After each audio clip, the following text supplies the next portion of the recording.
Salut les jeunes et les moins jeunes, aujourd'hui, pas de retour de vide-grenier, mais regardez, j'ai quand même le décor d'Australie. Bon, moi j'ai triché, j'ai pris une photo, je l'ai intégrée sur le fond vert, alors qu'elle, elle filme directement devant, mais bon, on va pas lui dire, sinon je vais encore me faire engueuler. Donc aujourd'hui, je suis là pour vous présenter un nouveau type de vidéo que nous ferons bientôt avec Dame Scrally justement, où nous allons vous présenter des jeux que nous avons aimés, que ce soit par le passé ou des jeux récents, et nous ferons même des petits fights pendant ces présentations pour pouvoir vous permettre à vous de voter lequel des deux jeux que nous allons présenter vous préférez. Mais en attendant, je vais vous présenter moi tout seul aujourd'hui un jeu qui sort ce vendredi 14 janvier 2022 qui s'appelle New Home Medieval Village. Top générique, c'est parti.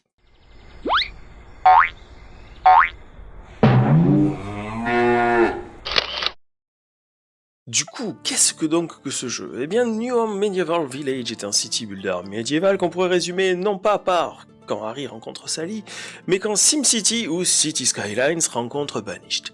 C'est un jeu indépendant créé par un développeur du nom de Mustafa Kaner Tunbul, et j'ai réussi à le dire, c'est bien, et qui, comme je vous l'ai dit dans l'introduction, va sortir ce vendredi 14 janvier 2022.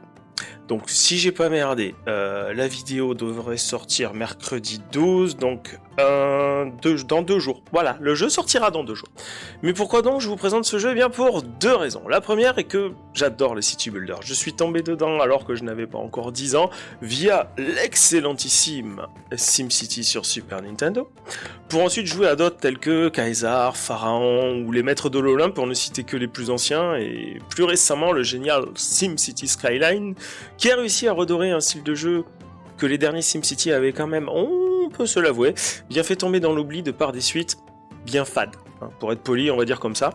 Et ce qui me ravit, c'est que depuis quelques années, on peut revoir le style revenir en force avec des exploitations tantôt dans un univers historique, si je prends les Banished, Going Medieval ou Foundation, mais également dans des univers futuristes comme Haven Colony par exemple, ou humoristiques avec El Presidente de la série des Tropicaux. Mais revenons du coup à New Home Medieval Village et à la deuxième raison qui me font vous le présenter. Pour résumer les faits, j'ai contacté le développeur afin de lui demander s'il était possible d'avoir une clé pour présenter le jeu sur YouTube ou en live Twitch. En retour, il m'a dit que bon, tout était fait pour les présentations, déjà, pour les créateurs de contenu français, mais il m'a demandé si je pouvais l'aider à la traduction française qui n'était pas complète. Banco, j'ai accepté, me voici donc devant vous à vous présenter ce jeu. Je vous le présente donc rapidement en vous mettant des images du jeu pour le résumer. C'est un city builder médiéval qui utilise un système de zonage pour placer les bâtiments résidentiels, les lieux de travail et les zones agricoles. Il propose également des bâtiments de service qui sont préfaits et qui vont vous permettre de satisfaire vos villageois et d'en attirer de plus en plus fortunés, car qui dit villageois riche, dit quoi? Dit plus d'impôts. Eh oui, l'argent c'est toujours le nerf de la guerre dans ces jeux-là. Votre but va donc de faire prospérer votre village et vos villageois afin de l'agrandir à son maximum. Pour cela, le côté banished du jeu ne réside pas seulement dans son aspect médiéval, mais dans le fait que vous allez devoir gérer les stocks d'un certain nombre de ressources qui vont permettre à vos citoyens de monter en gamme, si je puis dire, et du coup de passer de pauvre à riche. Il y a 4 niveaux, vous allez avoir le pauvre, le moyen, le aisé et le riche, donc c'est à vous de les faire évoluer. En ce qui concerne les graphismes du jeu, je les trouve tout simplement magnifiques. En fait, ils vont être un petit mélange justement de Banished, mais un petit mélange aussi, le petit côté cartoonesque d'un Foundation. Donc c'est vraiment entre les deux, donc je trouve que ça c'est pas mal. La musique aussi, elle permet de s'imprégner dans l'ambiance du jeu sans qu'elle soit trop invasive, sans qu'elle soit trop saoulante sur la durée. Pour tout vous dire, personnellement, moi, ils sont vraiment rares les jeux où je coupe pas la musique au bout de quelques minutes parce que ça me saoule de l'entendre. Je préfère les ambiances sonores. Là, pour celui-ci, je l'ai toujours pas coupé parce qu'elle est vraiment douce. On peut la régler, bien sûr, mais elle est vraiment douce, elle est vraiment bien choisie. Voilà, j'ai pas d'autres mots. Après, reste à savoir quelle sera la durée effective de vie du jeu. Sachant que de toute façon vous aurez le choix entre 3 différentes tailles de cartes, de la petite à la grande, et que chaque partie pourra s'articuler, se dérouler de la façon dont vous l'aurez décidé.